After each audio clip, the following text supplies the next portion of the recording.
Hello, everybody, and welcome to 2023. I'm Adam Koós, President, Portfolio Manager, and Senior Financial Advisor at Libertas Wealth Management Group. And this year, we're calling the market outlook for 2023, we're calling it Market Crash Year 2. The reason I'm calling it that is because, as I've been saying for, almost 2 years now, the market has pretty much been going down for almost 2 years, since pretty much February of 2021. And I've illustrated that in a couple different ways in other screencasts, articles, and so on. And we'll briefly touch on that. But really, I want to focus mostly today on the positives, because I think that we're probably closer to the end of this bear market than we are at the beginning. In other words, I think that this market crash is close to over if we haven't already seen the bottom. And I'll show you some of that information as well. So at the end of the day, what I'd like for you to get out of this is for you to feel positive about the future, understanding that the market doesn't go straight up. There is no crystal ball. Well, I guess technically I have a crystal ball in my conference room, but it doesn't work, I promise you.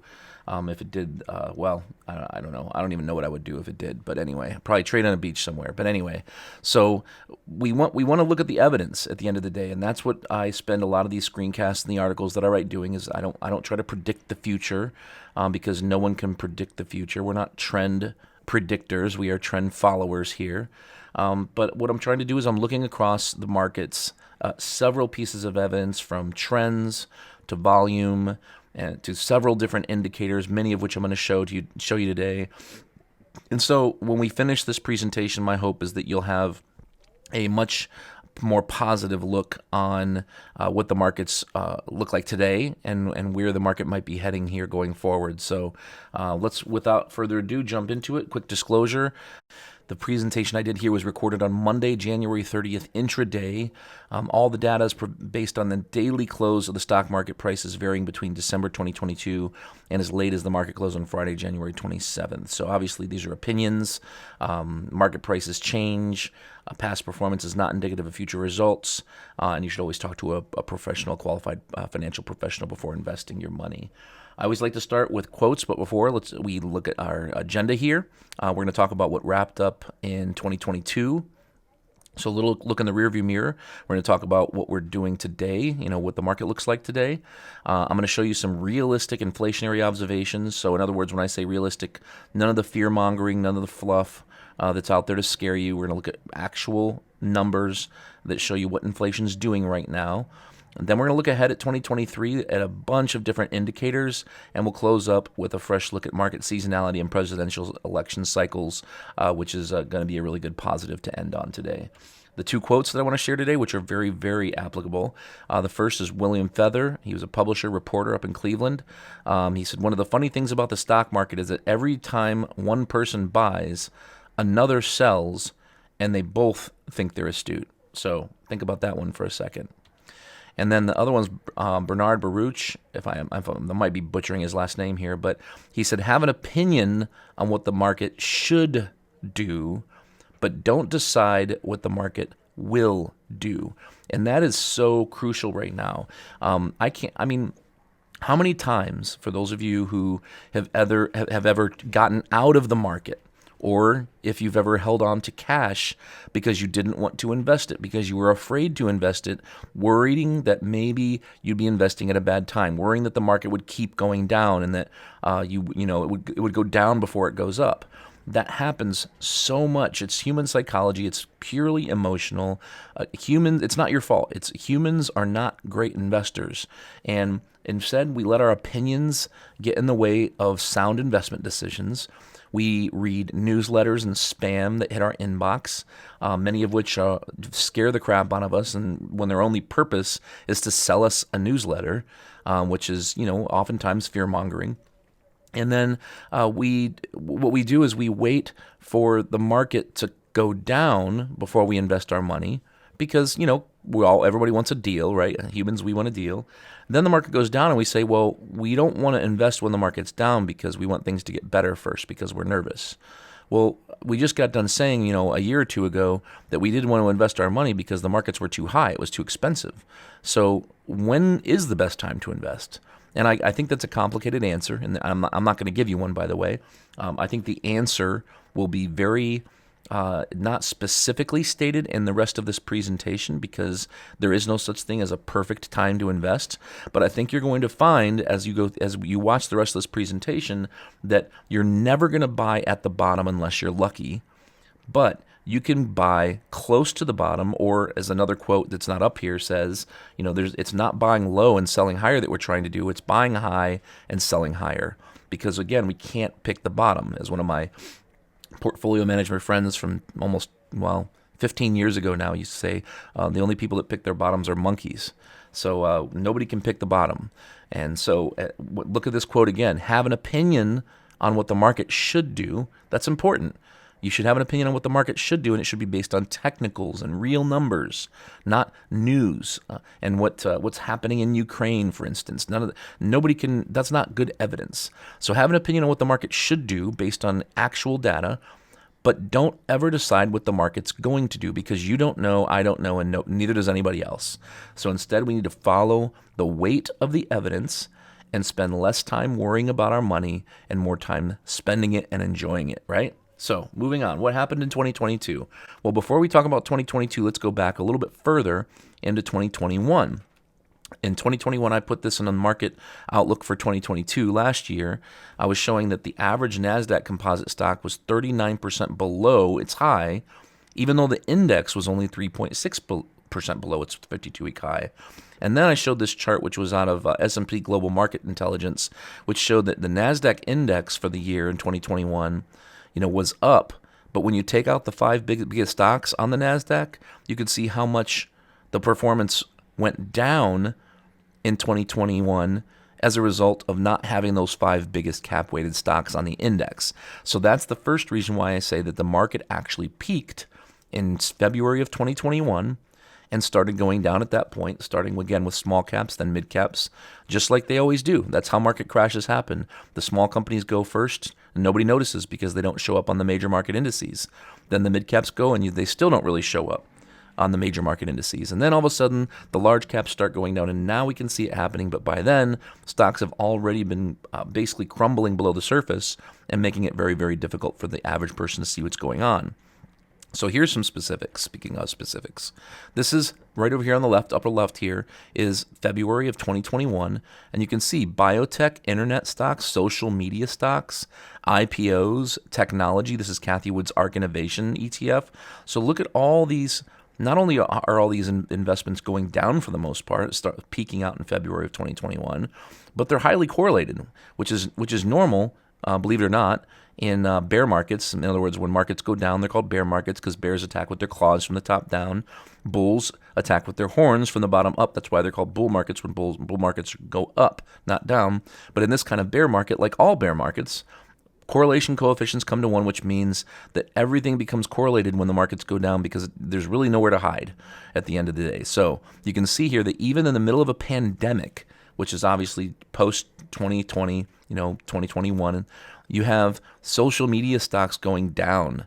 If I draw a line over here to the left, you can see these things are down as much as 30, 40, 50.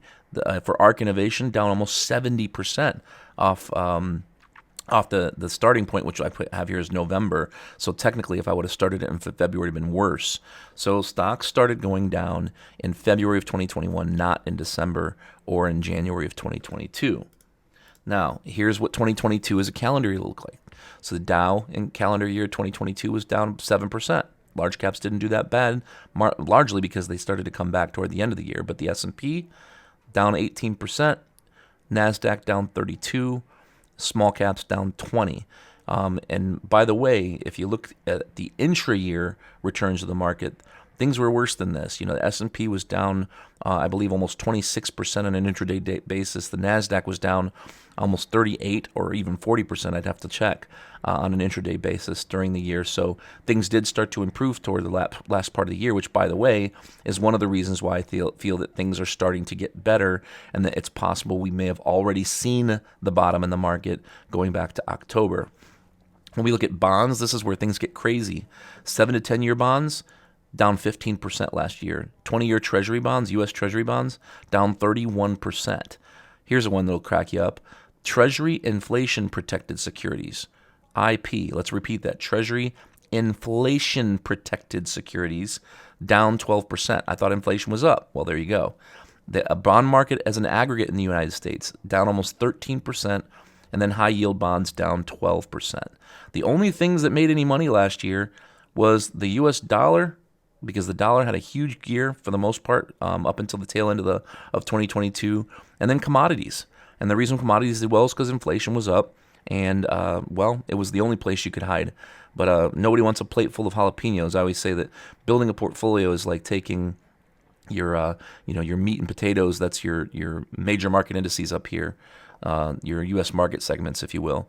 The water that makes your food go down easy is your debt, your bonds. Obviously, that wasn't so good last year. Call it hot, scalding water, if you will. And then when we start throwing currencies and commodities on our plate, those are like jalapenos. And everybody freaks out when you add jalapenos to their meal. But last year, the only way to make real good money would have been to have a full plate of jalapenos and habaneros, which might have freaked you out in the short term, but it would have been good. At our office, we owned commodities from pretty much November of 2021 through June of 2022, at which point we sold about half of our position, and then in August, we sold the other half. And since then, we've been kind of waiting to see what happens with the commodities market, to see if it's for real, to see if it's going to keep going up or not. And again, we're just going to have to see what happens. The 60-40, when you look at total return, nominal return for U.S. stocks and bonds for every year since 1871, you can see on the scatter plot here.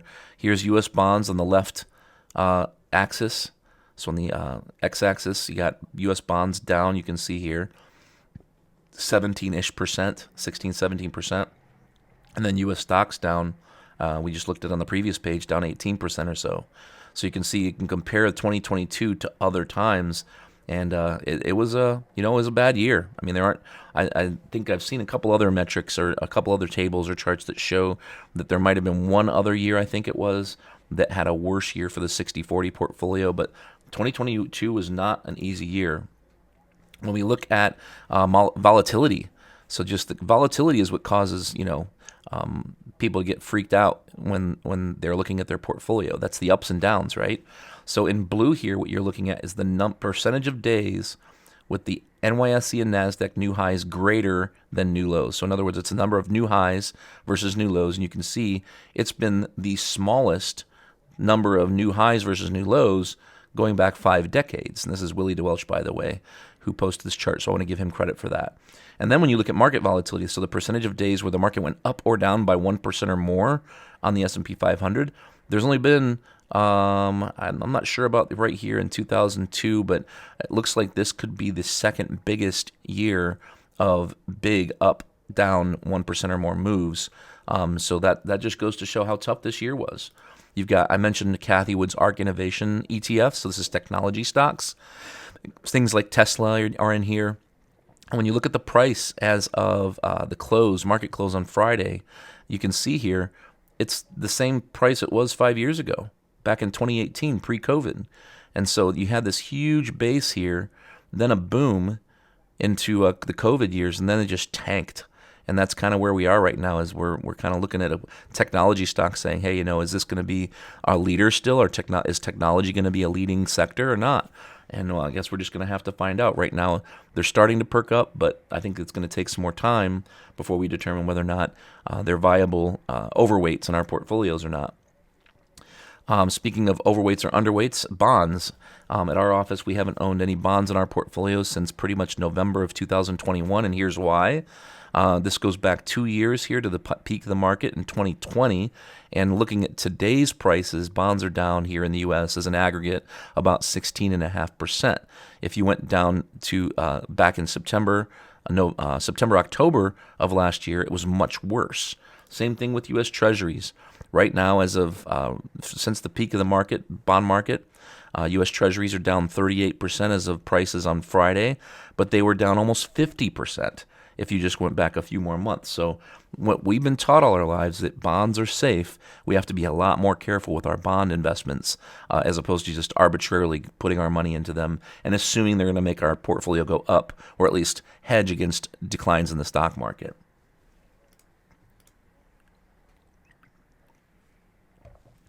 This next chart is another one that I believe Willie DeWelch put on Twitter, and I thought it was interesting.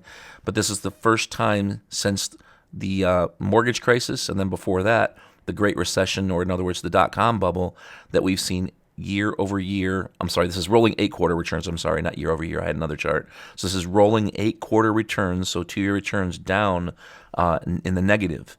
So this is just kind of showing you just how bad this past year, really 2 years, has been. Now, it finished the year off with a bang, and when I say a bang, in a bad way. The December last month ended up down 5.8%. Actually, I think it was down almost 6%, because I think this chart, this table, when Ryan Dietrich did this, the month wasn't over with yet. But anyway, it was one of the worst Decembers going back to World War II.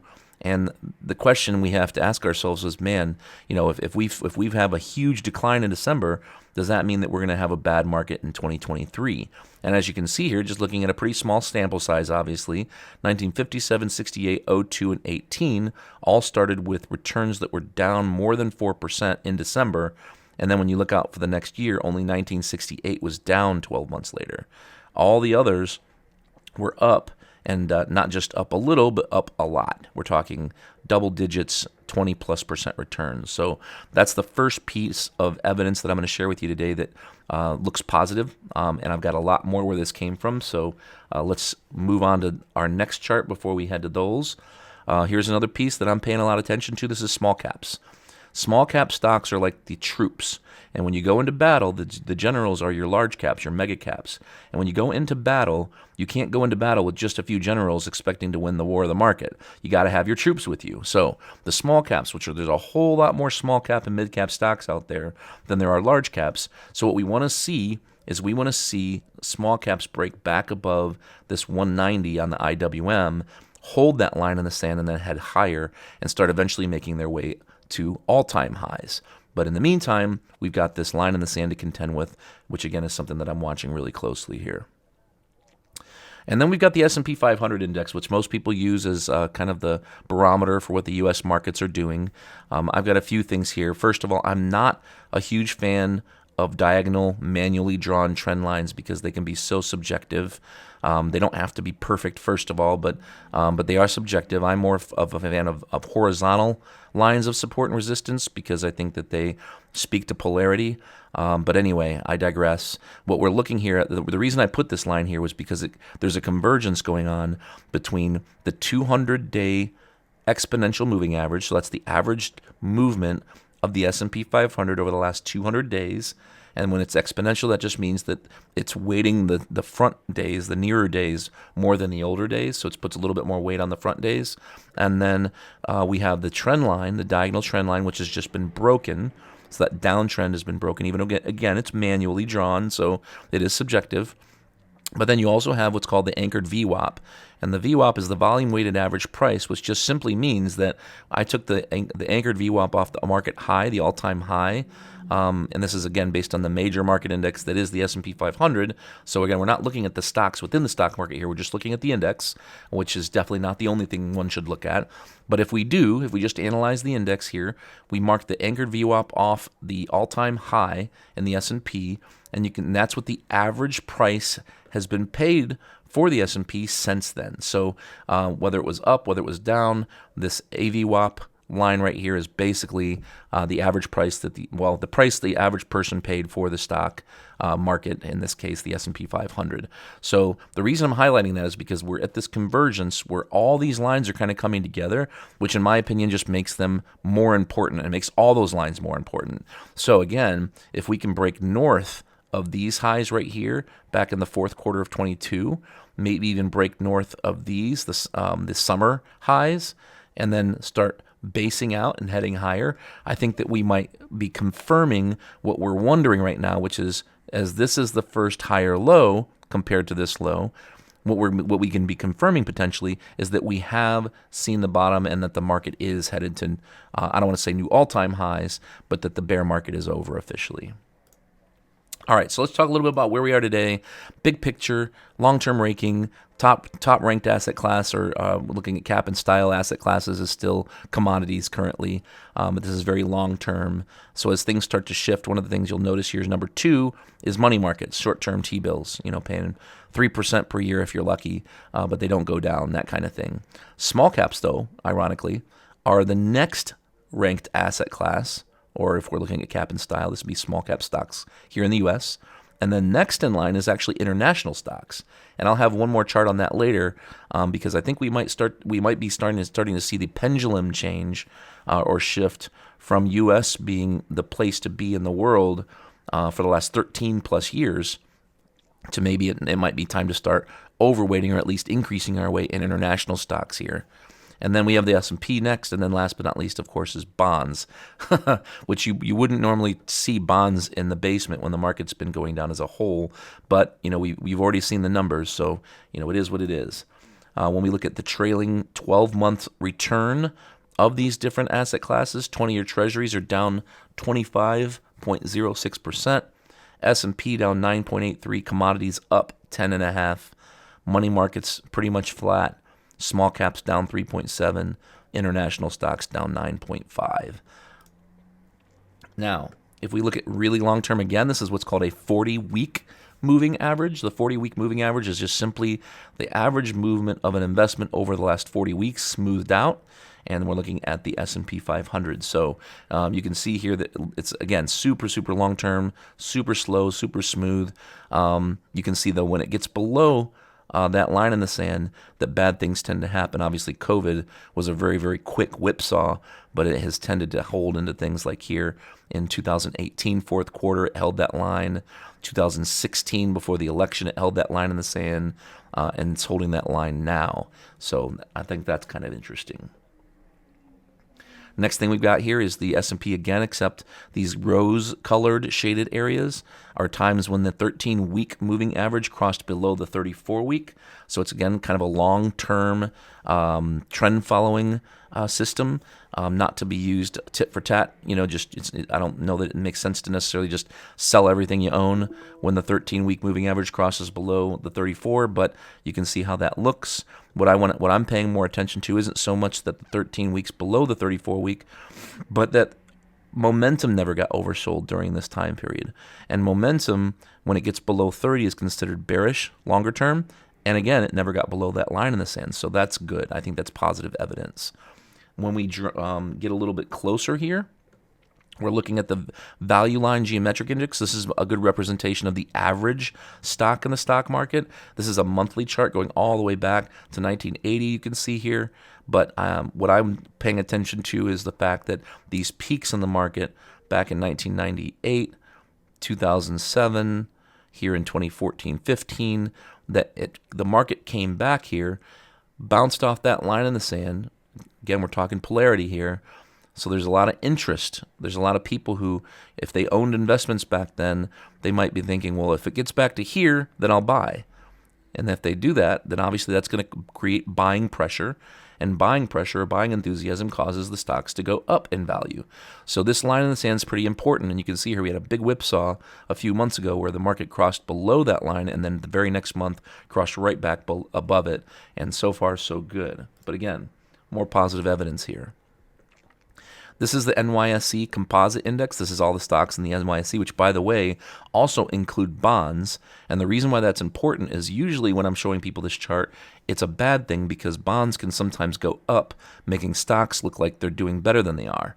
What's happened instead is bonds obviously have not done well, as we all know. So what we're looking at here is the index itself in the top pane. So there's the average, the stocks within the NYSE. But in the bottom pane, we're looking at the advanced decline line. So it's basically a line that plots the advancers versus the decliners. In other words, stocks going up versus going down, or I should say issues, not stocks, because again, it includes bonds. And you can see just recently, again, I'm not a fan of diagonal trend lines, but we did see a breakout. We did see this downtrend just break just this month. So as that trend line breaks here, that tells us that not only does the index seem to be holding up and printing higher lows and now higher highs as it breaks out, we're also seeing the advancers outpacing the decliners on a trend basis as well. When we look at the S&P 500, here the S&P hit, it bottomed out here in October. It bounced here in late in the year, pulled back, and started going up again. That's a higher low. Now we've got this line in the sand going back from fourth quarter that we're trying to contend with. So if what we want to do is we want to see the market break north of that line in the sand. Now, if you look at the bottom pane, though, what we're comparing that to is the percentage of stocks above their 200-day moving average. So the higher this number is, the more stocks within the S&P 500 are trading above their 200-day trend line. And what I want to point out is that we just saw a breakout of the percentage of stocks trading above their 200-day trend lines. And that's typically a good divergence. It's basically telling us that more stocks in the market are participating in the uptrend, which could lead the market overall higher. Similarly speaking, this is the NASDAQ. So the NASDAQ, you got the same breakout in the percentage of stocks above the 200-day moving average, but the NASDAQ has already broken higher than its fourth quarter high. So you can see here, and then if I add a third note here, I drew a line here on purpose because the NASDAQ's percentage of stocks above their 200-day moving average, it's actually higher than it was back in the fourth quarter of 2021. So even though the market itself, the NASDAQ, the index, was higher than it is today, the percentage of stocks trading above their own 200-day trend lines are higher now than they were back then, which again bodes well for when we're looking at the market from a weight of the evidence standpoint. This is a closer look at the 13-week over 34-week moving average crossover. The slower red line here is the 34-week moving average. The faster moving blue line is the 13-week. When the blue line crosses below the red line, it's considered to be in a long-term downtrend. When it crosses above it, it's considered to be in a long-term uptrend. What I'm looking at here is not only are we close to seeing that blue line cross above the red line, but we're also looking at a positive momentum divergence here in RSI. So higher lows in RSI, or in other words, momentum, as compared to lower lows in the index. So that's, again, more positive evidence. This is really short term, but I still wanted to share it. Got the concept from Tom Lee at FS Insight.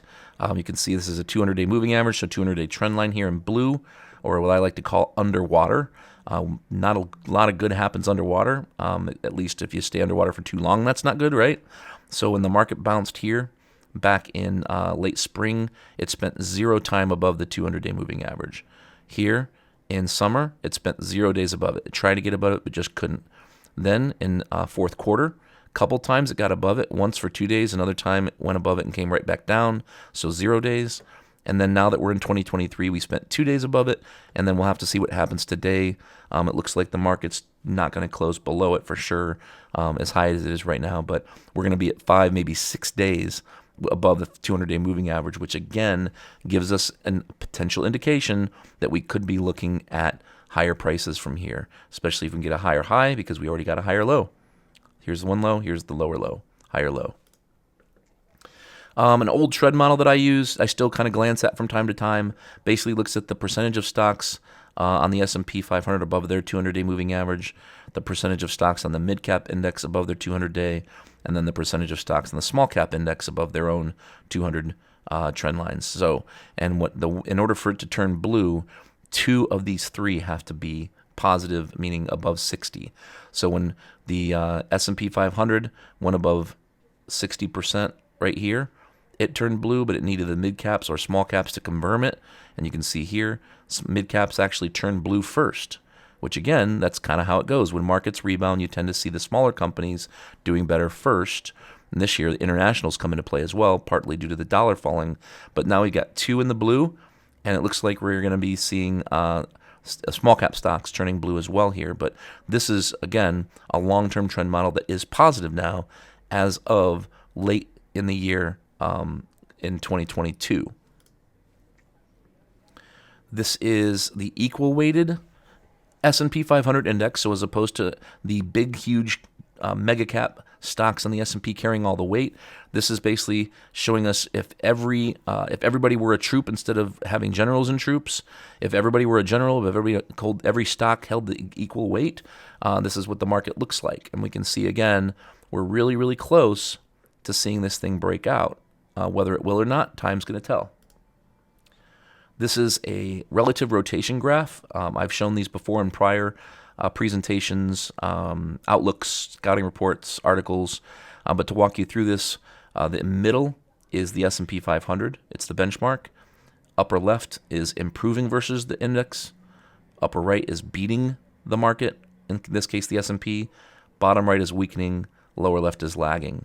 And what this is showing us over time, this is a slider right here. It's moving forward. Here's the date, 12/2, 12/9, 12/16, is we're starting to see energy stocks weaken. We're starting to see things like real estate, communication stocks. Those things are starting to come around. So this is showing that sector rotation in real time. Similar situation here. I didn't animate it, but this is the bond market. In the middle is the aggregate bond index, so in other words, the U.S. bonds, and then everything else, again, is the same, improving versus the index, leading the index, weakening, and lagging. And what we're starting to see here for the first time in a while is zero coupon bonds, 20-year treasury bonds, corporate bonds are starting to beat or at least improve versus or beat the major market index, in this case, the Lehman Brothers or Barclays, I'm sorry. You can tell my age there. Barclays Aggregate Bond Index. Let's talk about inflation. I'm going fast here because I have so much to share with you. But again, I'm excited because I feel really good about this year. I've got a real positive feeling about it, with the exception of eggs. I know there's been memes, text messages, jokes, egg farm fires. There's no shortage of news about eggs these days, and I love eggs. I eat a lot of eggs. But the average cost for a dozen of grade A large eggs, thanks to Charlie Bolello here, is $4.25. And that's only been getting higher. So eggs obviously are definitely not something we would want to look at if we were trying to determine if inflation was starting to go down. But we're just talking about eggs here. So when we think about inflation and whether or not inflation is a problem right now in this country, we need to stay away from the headlines. The headlines are the things that are going to make you think, well, they're going to make you think the wrong thing for your investments. Trust me. So let's look at the real numbers here. Never mind eggs. This is from Fundstrat, so FS Insight. This is the percentage of CPI components, so inflations that are deflating. So when this goes up, that's not inflation, that's the percentage that are deflating. And you can see here the figure now at 59% as of the time of this chart. It's now well above the average of deflation. So we're starting to see things really come down in inflation numbers as time goes on, month over month. In fact, when you look at the beginning of 2022 to where things were at the end of the year, gasoline prices went up 53%, but then went down 40%. Crude oil up 64%, down 36%. Wheat up 85%, down 45%, and dry index shipments up 52%, down 55%. In other words, lower than it was before. And by the way, mathematically, you got to remember, whenever you make 100%, well, I will say 100%, you make 50% on your money. If you have $1, now you have $1.50. If you lose 50%, you have 75 cents. So using the same numbers don't work the same. It's not like simple addition in math here. So keep that in mind. Here we have gasoline and crude oil. 2022, gasoline heads up, and then it heads below the beginning of the year price. Same thing with crude oil.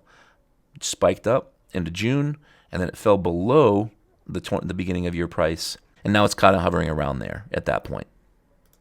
If we look at shipping costs, you remember back in, about a year and a half ago, there was a lot of talk about how all the ports were clogged with shipping container ships. And now you can see here that we're seeing the lowest numbers in shipping costs going back to 2018. So this is already pre-pandemic numbers now. So when you think inflation, these are the things you need to be looking at. Are we really seeing inflation? Here's natural gas. Natural gas prices went crazy here. This is UNG, the United States Natural Gas ETF that you can invest in. And now it's sitting right on this, call it floor of potential support going back to 2020, post-COVID, and we're going to have to see what happens here. But the point is that things are already coming down, and we're starting to see all kinds of components across the board come down in value. Now this is pretty complicated, so let me walk you through it here. So what we're looking at in the top pane is the market yield on U.S. Treasury securities at 2-year constant maturity, and I won't read the rest. Basically, when you look at this chart, bottom is the Fed funds rate, and the top are 2-year minus 1-year Treasury yields. So ignoring the nerdiness, what this basically is saying is every time 1-year Treasuries have yielded more than 2 years by, let's call it a significant amount, whatever that would be, the Fed tends to be near a top in hiking, and they don't take too long thereafter to actually start cutting rates.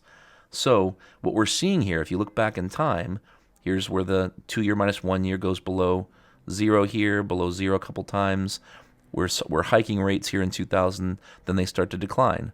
Here, again, 2-year minus 1 year Treasury yield, Fed stops hiking for a while, and then they cut rates.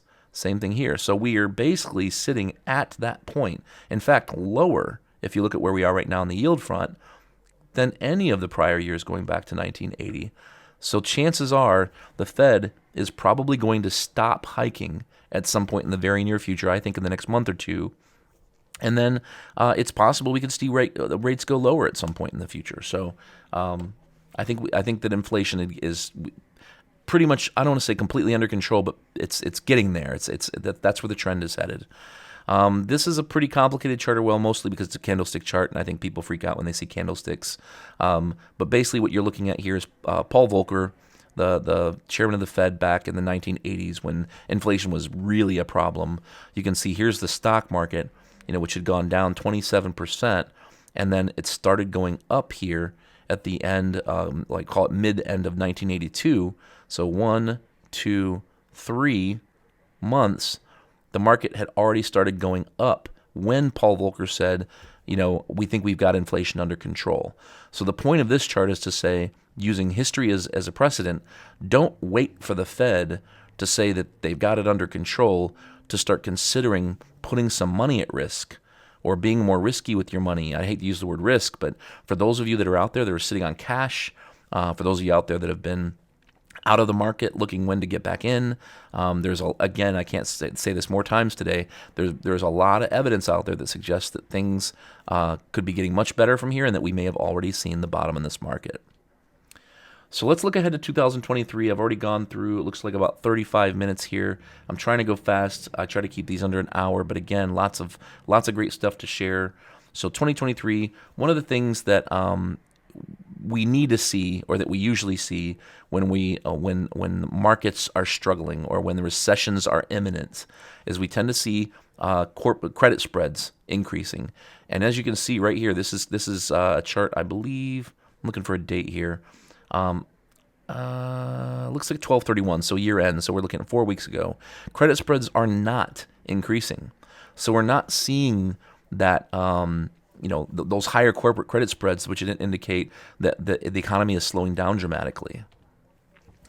Here's a contrarian indicator. Contrarian means that bad is good and good is bad, for instance. So you can see here this chart at the top says January sees collapse in U.S. equity allocation. So this is the net percentage of people who say that they're overweight U.S. stocks. And you can see here in January in 2023 is the lowest percentage of people who say that they're overweight stocks. In other words, it's the highest percentage of people who are underweight stocks, going all the way back to the mortgage crisis. And that's where we are right now. So this is a contrarian indicator, again, suggesting that maybe, kind of like in September 17, August of 2010, maybe we're at a point where it's time to start putting some chips on the table. This is another piece of evidence that suggests that the market is getting better. When you do what's called a relative strength chart, what you're doing is you're comparing one investment to another, and whatever's in the denominator is what we're focused on here. So this is discretionaries compared to staples. Discretionaries are fun things, luxury items, things we want. Staples are things we need. When the market is struggling, if we're looking at this chart, when the market's struggling, it's going to go down because that means staples, the things we need, are doing better than the stuff we want. So as this trends down, what this is just confirming, the market's not good because discretionaries aren't doing well and staples, the things we need, are what's making the money. Just recently, just this month, we saw a breakout of this downtrend line in discretionaries, meaning that we could start to see again that discretionaries are starting to outpace staples, meaning that the luxury items and the things we want, people are willing to spend their money on those things again. This is another sentiment survey. Whenever sentiment is really, really negative, so there's a AAI bearish sentiment survey I get one every week, and when sentiment is very low, that usually marks near bottoms in the market. It doesn't mark the bottom exactly, but it marks somewhere near the bottom. So when you look at the really, really bearish results for these surveys, for people who respond and say how bearish or bullish they are, remember, bearish is low, bullish is high, or bearish is bad, bullish is good. The 1990 low corresponded here with this survey being low. The 02 low, same story. 09, same story. And this time it was a little bit early here, before the market peaked and then headed down again, but we're already down below where we were in 09, which again suggests we're probably closer to the end of this bear market than we are the beginning. Same thing, same survey, AAI sentiment survey. I believe this is Willie DeWelch who posted this.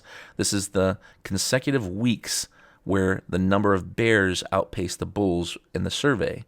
And this is going now lower than what we saw last time and going all the way back to 06. Still a higher number of weeks where people are pessimistic and they think the sky is falling.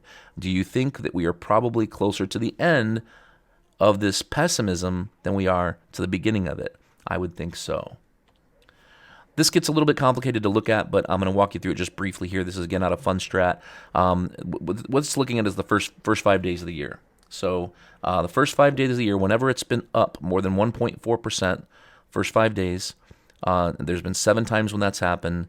When you look at the average return to the market, median, I should say, not average, but median, full year later, 26.4%, and the win rate is 100%. In other words, every time the first 5 days of the year were up 1.4% or more, every single time the market was up for the remainder of the year. On the other hand, not that we care because that's not the case, if the first 5 days was down more than 1.4%, then it was only a 57% win rate, and the market was up an average of 2.6% for the full year. But that's not the case. What we're seeing here is a market that was up, let's see here, 2023, up 1.4%. When you look at every one other time since 1958, where it was up more than 1.4%, we had higher numbers here. 2012 was a little bit lower, up 13%. So I don't know how many of you, if you want to use correlation here and say, well, it's a low number, so this was a lower number, that's fine. And if that's the case, maybe the market's up 10% this year. It could be higher, could be lower, right? But even if that's the case, I don't think anybody's going to be upset with 10% after how bad the last couple of years has been.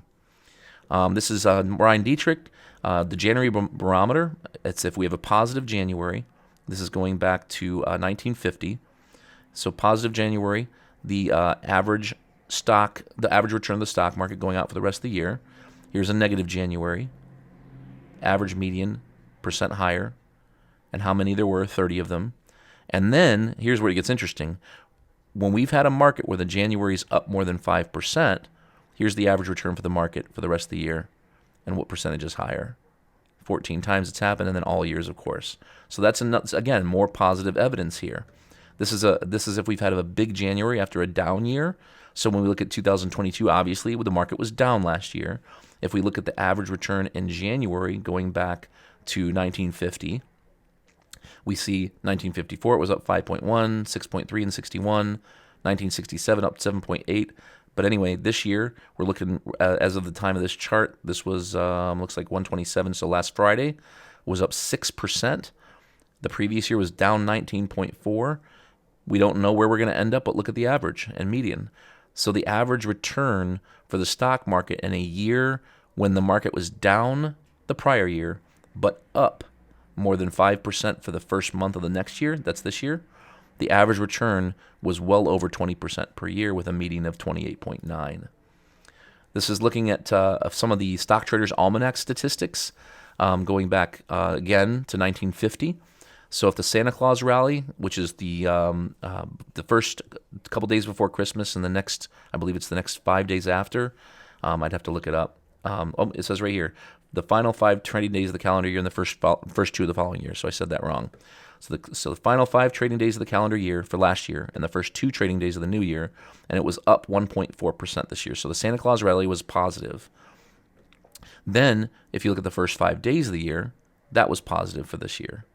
If you look at the January full month return, we don't know where that's going to end up right now, but I'm looking over at my screen here, and S&P's down just a tad. It's down about 0.9%, but it's going to probably end positive for this month unless something crazy happens in the next couple months. But if you look at the average full year return for that year after the market was down the prior year, but you have a trifecta. In other words, Santa Claus is positive, first 5 days are positive, and the January return is positive. Average return 27.1%, median 28.9%. This is a graphical representation of market breadth, not breadth, but breadth. So this is the 10-day total NYSE advancers versus decliners of 2.1 or greater. So this is a market breadth indicator, and you can see all the times that this has happened and how it's been typically before times when the market has gone up thereafter. And this is the more raw data. So again, this table is titled "Extremely Strong Market Breadth Lately is Quite Bullish." But again, we're looking at the 10-day. Looking back at the last 10 days, we'll say, at total advances versus decliners being greater than 2.1, so a better than 2.1 to 1 ratio. And you can look at every time that's happened, going back in time to the 60s, and then you can look at the returns going forward. Average 3.8 1 month later, 8.5, 15.9, 20.2, with only one negative number here in 1987, which we all know why that is. That was due to Black Monday, of course. Pretty much an anomaly, I'd say. This is FundStrat's representation of the same or at least similar data. There was a Whaley breadth thrust, a Walter Deemer breakaway momentum or a BAM momentum thrust, and then a 70 trust when 70% of the NYSE stocks advance 3 days in a row. And an ultra breadth thrust is considered when 2 of 3 of the above are above 3. When 2 of the 3 above are positive, and you can look at the averages here for each one of them. So when there's a Whaley breadth thrust, the average performance of the market with a 100% win rate, so in other words, up 100% of the time at 19.3% on average. The Walter Deemer breakaway momentum thrust, the BAM thrust, up on average 18.2% with a 93% win rate. And then the 70 up an average of 13.5 with an average win rate of 87%. But when 2 of the 3 are up, 100% win rate, 24.3% average return. And then this is just one more little statistic here. We don't know how this is going to pan out, but this is the only time since 1970 that we've had all 3 of these breadth thrusts take place at once in the same year. So this is all you can see here. There's been 2 out of 3 several times in the past, which have turned out great numbers in the future, but there's never been a time where all 3 were positive. And I'd like to think that's probably a good thing, not a bad thing, right? So I digress. All right, this is a really, really confusing scatter plot, but let me walk you through it just briefly here. Without getting too detailed, you can pause and you can kind of look at this and look at all the individual returns over the years. But what we're looking at is anytime, let me back up. The up top here, the average year pullback in the market is negative 13.7%, and the average 1 year gain off those lows is 20%. That's average, half or better, half or worse, right? So, but when you look at large bear markets, so in other words, when markets are down big, more than 25% intra-year bear markets, the average return 1 year later is up 38% off the lows. So again, I keep showing these numbers because I'm looking at the weight of the evidence. And what the weight of the evidence is telling me is that things could not only be good this year, but they could be really good. And there's more than one statistic, as I've already shown you, that suggests that could be the case. So let's keep moving on. We want to talk about really, really strange, perhaps, indicators. This is the year of the rabbit. So in the year of the rabbit, thanks Ryan Dietrich, by the way, I love this. The average return here of each of the years, and in the rabbit, it's 10.6%. So the average return for the year of the rabbit is 10.6%, and then it's on average 83% of the time higher versus lower. So there you go. If you care about the Chinese New Year. This is going to give you an idea of what things might look like this year, which again are positive. This is a proprietary trend indicator that I use at our office. This just went positive. In other words, got a buy signal on Friday, and that's why it's green here. So you can see there was a whipsaw right here. By the way, it has nothing to do with this this moving average, even though it might look like it just based on how this kind of crossed north here of the moving average. But that's not what we're looking at. There's several indicators within this this trend model, but it went negative here at the end of 2022, and then flipped positive just for 2 weeks, and then was negative until you can see here end of the year. It was positive for a week. Each one of these candles is 1 week, and now it just turned positive again. So this just flashed a buy signal. And this is for the S&P 500, which is what the VTI is, large cap stocks. This is the same thing for the Qs. So this is top 50 stocks in the NASDAQ. And again, same story here, except there was no whipsaw. It was positive for a week at the end of the year, and now it flashed a buy signal just last week on Friday as well. And this is, again, Willie DeWelch. I feel like I've been using a lot of your charts, Willie, so I guess you're posting good stuff. But what this is, remember I mentioned to you earlier the relative strength chart that compares one investment to another. We were talking about how discretionaries, the luxury stuff, is starting to break out versus staples, stuff we need, meaning, in other words, risk appetite. Things are getting better perhaps, or at least that's an indication things could be getting better.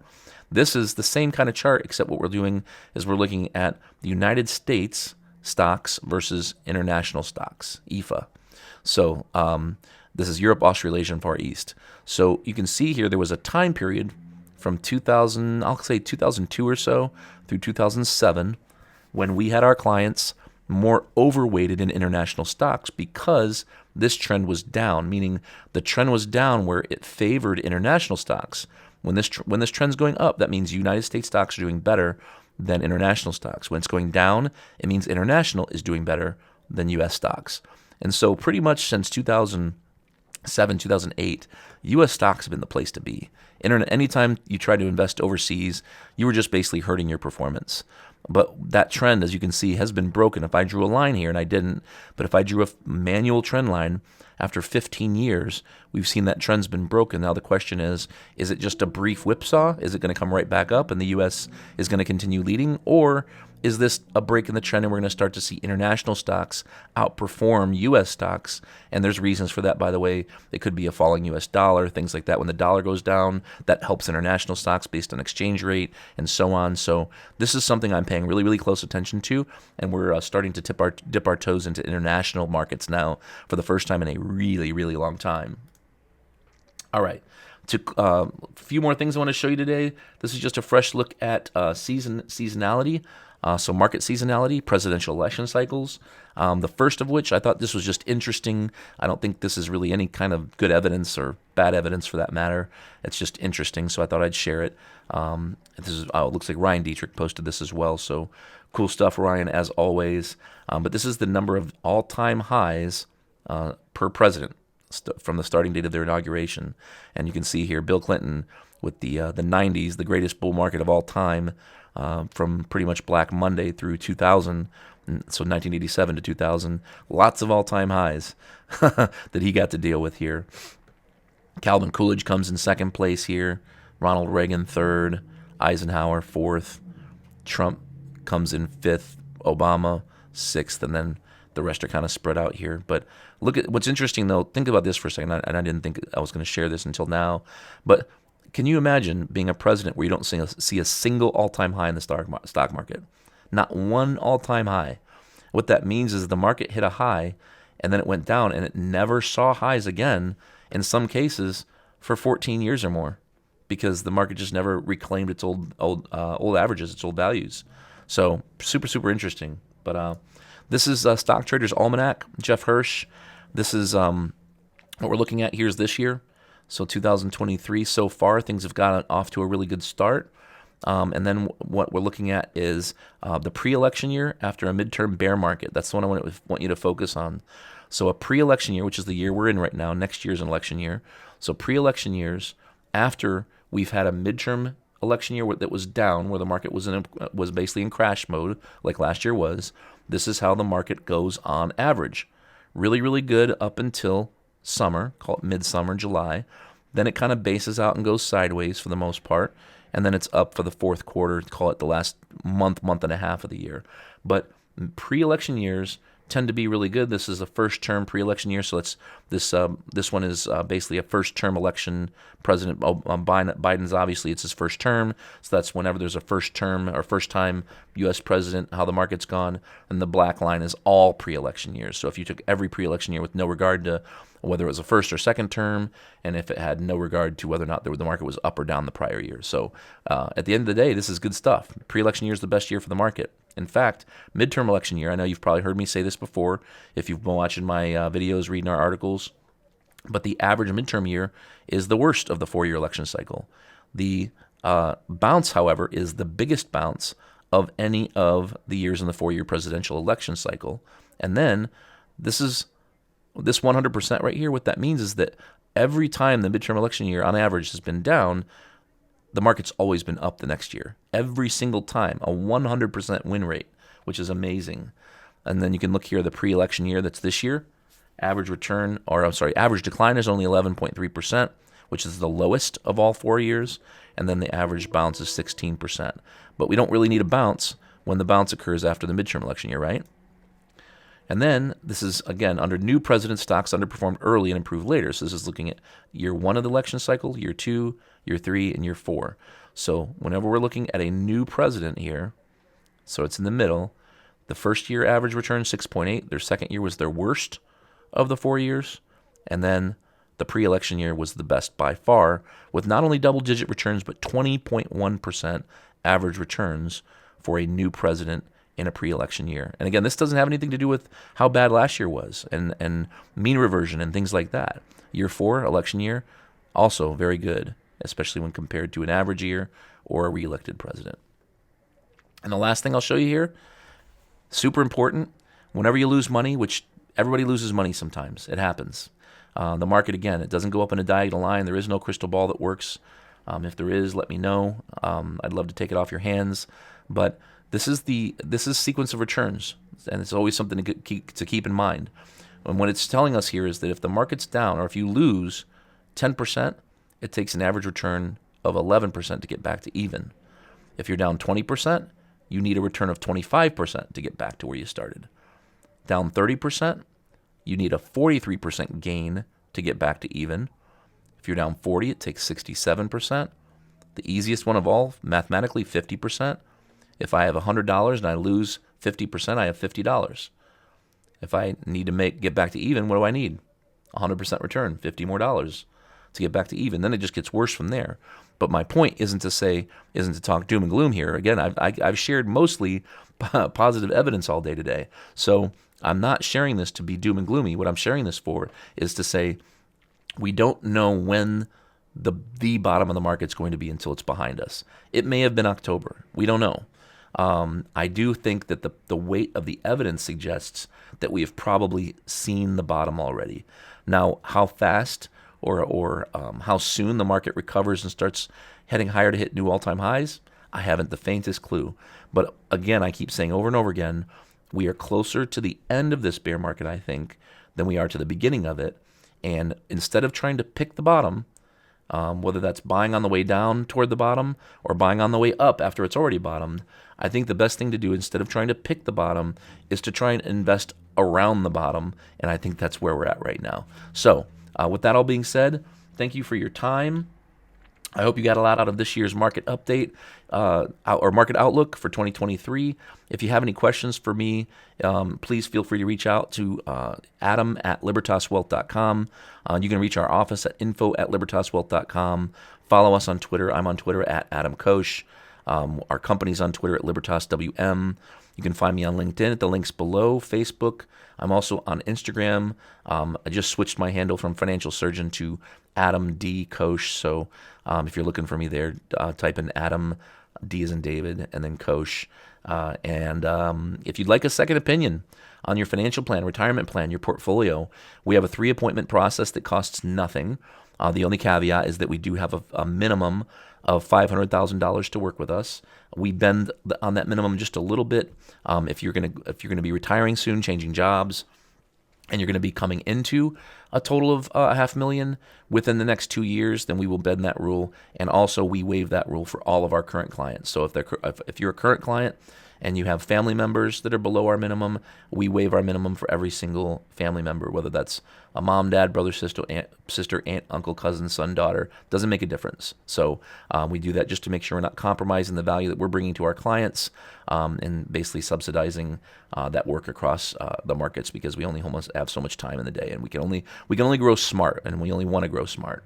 So if you want a second opinion about your retirement plan, your portfolio, if you don't have a retirement plan, a financial plan, please, by all means, reach out and talk to us and set up an intro call to talk to myself about what that process looks like. Other than that, thank you so much for listening. Thank you so much for watching.